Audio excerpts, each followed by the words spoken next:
কোরআন হাদিস থাকতে কিসের কিসের ডাক্তার জাকির নায়েক? কোরআন হাদিস থাকতে কিসের টেলিভিশনের বক্তব্য? আমি চ্যালেঞ্জ করলাম, যদি টাই পড়া হুজুর সূরা ফাতিহা ঠিকমতো পড়তে পারে জীবনে ওয়াজ করব না। এরকম ফতোয়া। জাকির নায়েক হচ্ছে কম্পারেটিভ রিলিজিয়ান, তুলনামূলক ধর্মতত্ত্বের একজন পণ্ডিত ব্যক্তি। জাকির নায়েক সম্পর্কে সঠিক তথ্য দিন, তিনি কি সঠিক না বেঠিক? আমাদের ধারণা হলো সঠিক মানে পয়গম্বর আর বেঠিক মানে ইবলিস। এই তো কিসের মুরব্বী? আবার কোরআন আছে হাদিস আছে। কিসের পীর? কোরআন আছে হাদিস আছে। কিসের চর্ম নাই? কোরআন আছে হাদিস আছে, এগুলো করব আর মানব। কিসের তাবলীগ? কোরআন হাদিস থাকতে কিসের পীর? বলেনি। একথা বললে আপনার কষ্ট লাগে না, আমরা বললে তোমাদের তো কষ্ট লাগে। কোরআন হাদিস থাকতে কিসের ডাক্তার জাকির নায়েক? কোরআন হাদিস থাকতে কিসের টেলিভিশনের বক্তব্য? বাসায় বয়ে লাইব্রেরি থেকে কোরআন হাদিস এই না পড়ো আর পণ্ডিতি করো, বাস। কথা বলেন না। নিজেরটা 16 আনা, পরেরটা মোটেও না। এই বদমাশি আর বেঈমানি কতদিন? এই বদমাশি কতদিন?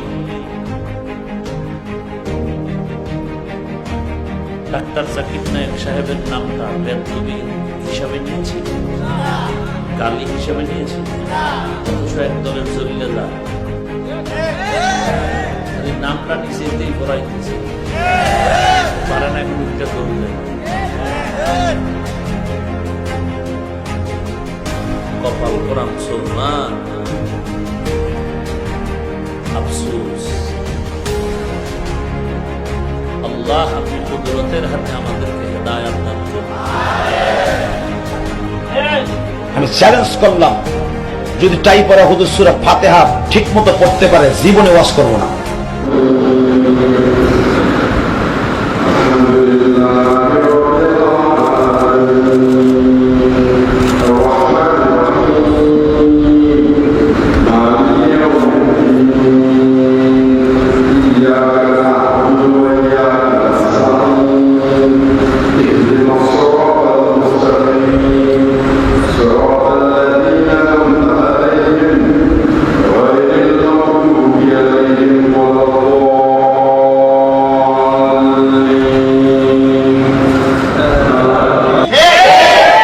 খালি ইংলিশ বললেই যে পড়র পড়র ইংলিশ বললেই হে কোরআন হাদিসের বড় আলেম হয়ে গেল। তাহলে বেটা 17টা বছর এই নিচের দ্বারে ঘইসা ও গ্লাসেরলাম কত মাদ্রাসায়, তাহলে ও গ্লাসেরলাম কে বইয়া বইয়া, ঠিক না বেটে?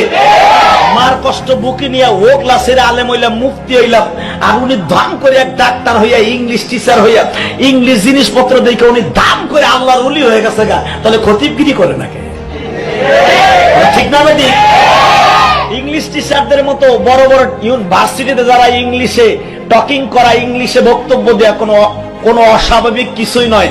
কিন্তু ওই খুবদার তিনটা তাকের মেম্বারে বইয়া গিরায় থাবুর দিয়া কোরআন হাদিসের কথা বলা অনেক ঝামেলা, ঠিক না বেঠে? সরে খান। কারণ সব পরীক্ষা হয়ে যাবে যখন জায়নামাজে দাঁড়ায় পড়বেন আলহামদুলিল্লাহি রাব্বিল আলামিন আর রহমানির রহিম মালিকি ইয়াউমিদ্দিন ইয়াকা না'বুদু ওয়া ইয়াকা নাস্তাঈন।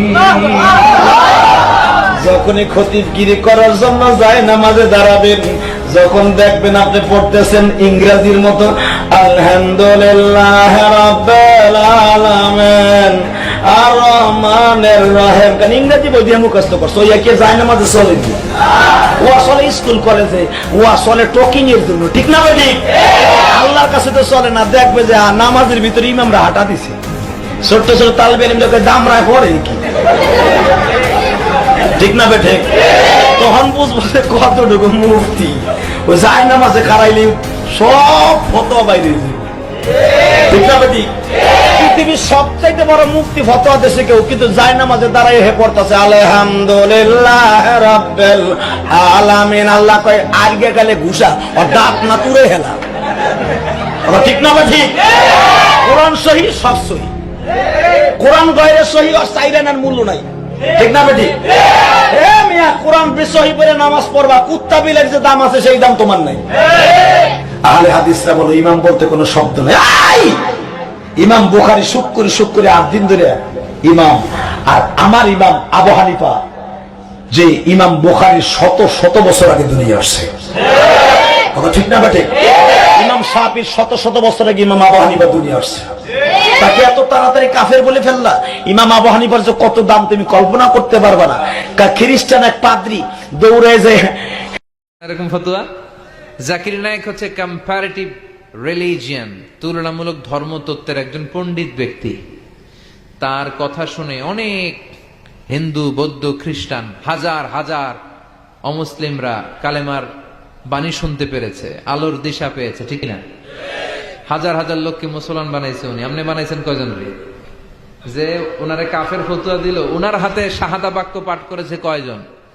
আর জাকির নায়েকের হাতে হাত রেখে হাজার লোক কালিমা পড়েছে। অনেক বিষয় আছে যেগুলো অনেকে এইভাবে উপস্থাপন করতে পারে নাই। সমসাময়িক বিষয়, কম্পারেটিভ বিষয়, আধুনিক বিষয়, এগুলো উনি কোরআন এবং বিজ্ঞানের আলোকে মানুষের কাছে বুঝিয়েছে। অস্ট্রেলিয়াতে যে, ইংল্যান্ডে যে, আমেরিকাতে যে আপনি কথা বলতে পারবেন, দাওয়াতি কাজ পৌঁছাতে পারবেন, উনি পারছে। যেটা আমরা পারি না এটা উনি পারছে, এজন্য সহ্য হয় নাই আমাদের। এই দেশের জাতীয় খেলার নাম কি জানেন? হাডুডু। কারণ জাতীয় খেলা হাডুডু। হাডুডুর নিয়ম হচ্ছে একজন সামনে যাবে আর সবাই ওর ঠ্যাং ধরে টানবে, কথা বলেন। এজন্য এগুলো বাদ দেন। ইসলামের মধ্যে, মুসলমানদের ভ্রাতৃত্বের মধ্যে ফাটল তৈরি না করে ঐক্য প্রতিষ্ঠা করেন। জাকির নায়েকের সব কথাই যে আপনারে মানতে হবে এটা তো উনিও বলে নাই। ওনার দেয়া কোনো মাসআলা, লিগ্যাল অপিনিয়ন আপনার কাছে যদি ইসলাম সম্মত মনে না হয় বা শক্তিশালী মনে না হয় বা আপনার ভালো না লাগে, যে আলেমের কথা ভালো লাগে কোরআন সুন্নাহর আলোকে আপনি মানেন, কিন্তু ওনার অবদানকে অস্বীকার করার সুযোগ আছে? গোটা বিশ্বব্যাপী ওনার জয়গান। আপনি সূর্যরে ভেটকি মারলে আপনি সূর্যের কিছুই করতে পারবেন না। আপনার ভেটকি আপনার মুখের উপরেই থাকবে, চিল্লায় বলেন ঠিক কি না? গোটা বিশ্বব্যাপী আল্লাহ ওনার সম্মান মর্যাদা দিয়েছে, আপনি কি করবেন মিয়া? হাজার লোক ওনার হাতে হাত রেখে কালিমা পড়ে মুসলমান হয়। আমরাও নতুন অনেক জিনিস ওনার কাছ থেকে শিখি। আগে এগুলো বুঝি নাই, শিখতেছি। অনেক ভালো জিনিস আছে, এজন্য যার কাছে ভালো যেটা আছে ওইটা নেন, আর পিছনে লাগালাগি বন্ধ করে দেন। এই হিংসা, এই প্রতিহিংসা পরায়ণতা, জেলাসি আমাদেরকে শেষ করে দিল। আমরা যে ভাই মুসলমান, যে ভাই এই শিক্ষাটাই আমাদের মধ্যে নাই।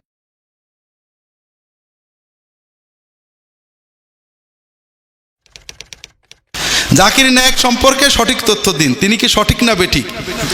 আমাদের ধারণা হলো সঠিক মানে পয়গম্বর আর বেঠিক মানে ইবলিস, এই তো। এটাই হলো ভুল। কেউ 100% সঠিক বা বেঠিক নয়। ডাক্তার জাকির নায়েক দিনের ভালো দায়ী, আমরা তাকে মহব্বত করি। তিনি বিভিন্ন ধর্মের তুলনায় খুব ভালো কথা বলেন, সহি কথা বলেন, দিনের আম কথা, তাওহীদ সুন্নতে ভালো কথা বলেন। তবে তিনি ফিকহের আলোচনা না করলে ভালো করতেন।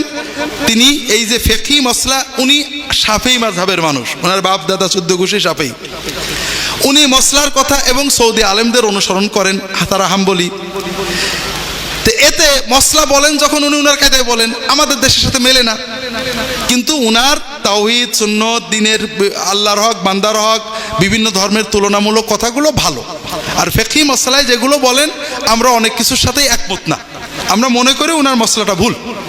কিন্তু উনার ফিকহি দু একটা মসলায় মতবিরোধের কারণে উনার এই হাজার নেক আমল বাতিল হয় না। আমরা এখন আমাদের তো বলেছি, আমাদের মানদণ্ড তো আল্লাহ রসুল না, আমাদের মানদণ্ড আমাদের মাযহাব। উনি যেহেতু আমাদের মাযহাবের বাইরে বলেন, কেন উনি ভালো না? এই মানদণ্ড নিয়ে আল্লাহর কাছে কি হবে আমার বড় কষ্ট লাগে। দ্বিতীয় কথা হলো, আমরা যে জাকির নায়েকের বিরুদ্ধে বলি, মাশাআল্লাহ তাবারাকাল্লাহ, আমাদের বড় হাস্তি আল্লামা উলামায়ে কেরাম জাকির নায়েকের বিরুদ্ধে হাই মাহফিল করেন, বিশাল 6 ঘন্টা মাহফিল ওয়াজ হয় শুধু জাকির নায়েকের আহলে হাদিসের বিরুদ্ধে। কিন্তু সেখানে নাস্তিকতার বিরুদ্ধে, ধর্মান্তরের বিরুদ্ধে, শিরিকের বিরুদ্ধে, কবর পূজার বিরুদ্ধে, সুদ ঘুষের বিরুদ্ধে একটাও কথা হয় না। মাহফিলটা কেমন হলো? খুবই ভালো। তো এই যে উলামায়ে কেরাম জাকির নায়েকের বিরুদ্ধে বলছেন, আলহামদুলিল্লাহ, এতে আল্লাহ তাআলা কতটুকু খুশি আমি জানি না। শয়তান কতটুকু খুশি তাও জানি না, তবে আমরা ময়দানে কাজ করে দেখেছি খ্রিস্টান ধর্ম যারা প্রচার করেন হুজুররা জাকির নায়েকের বিরুদ্ধে বলাতে তারা মহা খুশি, কারণ জাকির নায়েকের লেকচার যারা শোনে তারা আর খ্রিস্টান হয় না। এই জন্য তারা বলে দেখো না জাকির নায়েক মিশা কথা হুজুররা বলেছে। আল্লাহ তাআলা সবাইকে তৌফিক দান করুন, আমিন।